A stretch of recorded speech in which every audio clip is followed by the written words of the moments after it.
Hi, welcome back to the Shamrock Quilt Studio. Today we're working on our applique project, Miss Kelly. And as you can see from the actual project here on the wall, I have completely finished adding all of the applique pieces to this pattern.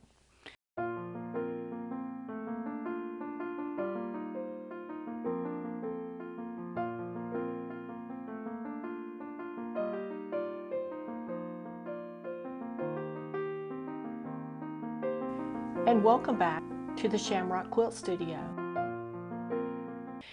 I think it looks great. All it needs now is a border and to finish it up with some hand quilting. If you'll notice from the last time we visited on this, I did add 2 leaves down here next to the flowers on the vase, and I think that broke up this big expanse of blue that we used for the vase. On the original design, the vase was a floral fabric, and the one we chose was a little plain, so the leaves really helped there. And I added the 2 leaves here, and then the 3 on each side of the yellow flowers. And I think that's the only thing that I've added since the last time we talked about the project. I did finish sewing down the middle orange flower, and everything else is in place and completely sewn down. I ironed it earlier, and I did not put any starch in it. I only ironed it. I don't think I'm going to put any starch on it as long as it holds its shape pretty well. And now we need to talk about trimming it up and adding the borders. So when I hung this up this morning, I thought at first that I had stretched the top because the fabric extends further at the top of the design than it does at the bottom. And then I realized that this is the selvage that runs to the top, so it's not stretched. It just needs to be trimmed square. So that's the first thing I'm going to do. I'm going to take this and probably trim it about 1.5 inches beyond the actual sewn on fabric, the pattern. I don't want it too big because the focus here is the artwork that is the applique.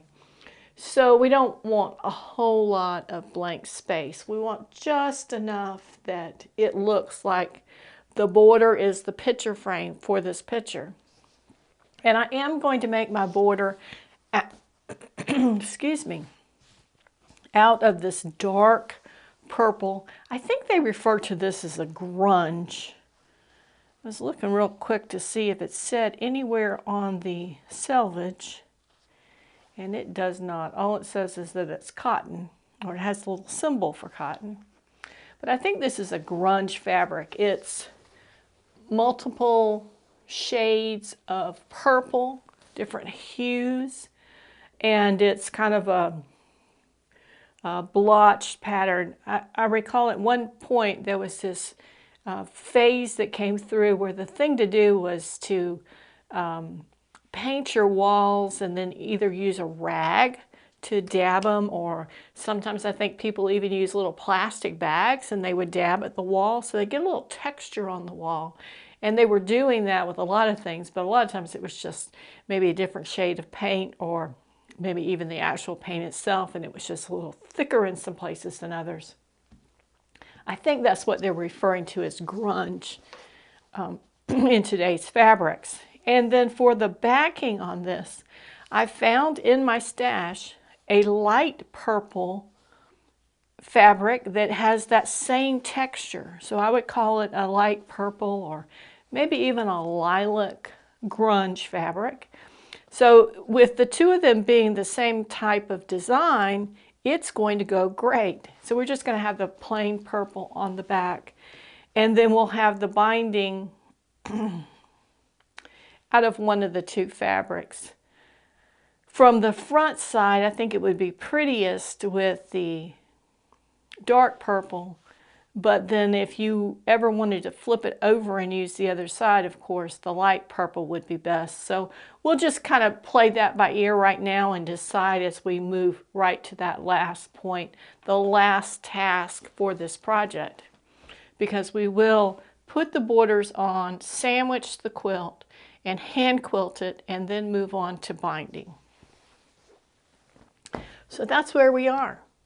And I think it turned out great. I think in passing, mention that the original directions included a sawtooth border that went around it, and it was made out of the dark purple and the white. I have decided not to do that. I think that's, for my purposes, a whole lot more work than we need to do to complete this project and have it look beautiful. So I'm going to skip that and just go with a plain border so we can focus more on the applique. And I really like the purples that we have up here in this quilt that hangs behind me most of the time. I really like that. I was thinking about swapping it out for something else, but I really like the colors. So we'll leave this up until we get this project finished, and we may hang this up here for a while until we get something new to put up there. It would be nice to have something that rotated through all the time, but a lot of my quilts are much bigger, and it's really hard to hang something up there like that. So that's something that I'll be working on. So we're finished with the applique. We're moving on to trimming it up and adding the border, and from there we'll go to hand quilting. I'm so glad that you've had the time that you've been able to spend with us to kind of watch this project go through. A couple of things that I learned in our most recent videos is that while we used the heat-proof mylar for most of this, we did use a technique that used freezer paper for some of the leaves in the later part of the design. And that worked really well. I think that is a totally acceptable method of doing applique in certain circumstances. And I would say those circumstances would be things where you particularly have one or two items that you're going to use that pattern, that template shape for. That's where it works the best. If you've got a project where you have 20 of one item and they're all the same, then I think the heat-proof mylar is the better way to go. And then as far as the starch process, I find that both ways of doing the starch process are absolutely acceptable. Is one better than the other? I think that depends on you and how you use it, or me and how I use it. I think that if I did it again, what I learned was there's no way I even need a cup of starch. A half a cup would have been more than I needed. This is the whole project, was 1 cup. And you see we've used maybe an eighth, not even a quarter of a cup of the starch. So there's no need for that. Second of all, that jar, or that plastic container of liquid starch that we bought will probably last a lifetime if we're using it only for this. So if you're working on a project that you don't think you're going to be doing a lot of applique, I would go with the method that I tried in some of the videos where I used the spray starch and just sprayed it into a little bowl, or even the cap of the spray starch would work, and use your paintbrush to paint that on. I think that works good. Now, I don't think you'd want to use a lot of that spray starch, because remember, this is much thinner and much wetter than the spray starch. The spray starch is going to be mostly starch, where this is mostly water. So give both a try and see what works best for you. And then finally, I use the glue. Let me grab that real quick. The Roxanne glue basting to attach primarily these sleeves onto, I think I did these 3, and then the two on each side down here in the vase, and then maybe one of these. I don't remember exactly. It worked great. The only thing I noticed that there were a couple of times when I was hand stitching on that applique that I think what I was doing was I was trying to push the needle through where the actual dot of glue was. And that was difficult. It was harder to push that needle in, and because I typically don't use a thimble, I found that the eye end of the needle wanted to push against my finger too much, and sometimes it would kind of dig into it a bit. So next time I'll put that glue a little further in, maybe at the point where the fabric has folded, where you have the folded part and the raw back, wrong side of fabric. Probably more in that area as opposed to right up on the edge. I think avoid the edge is what I'm trying to say. But this has been really great, and I'll be using this probably for a lot of things here in the sewing room where you need to place something and it needs to stay there, and you just need to keep it there for a while, because stitching those pieces on without having to deal with pins, or maybe one pin as opposed to half a dozen, was a game changer. It really was a game changer. It went faster, it was easier, you weren't having your thread winding around the pins. That was great. So that gets my wholehearted 2 thumbs up endorsement. And I think that kind of wraps up where we are today.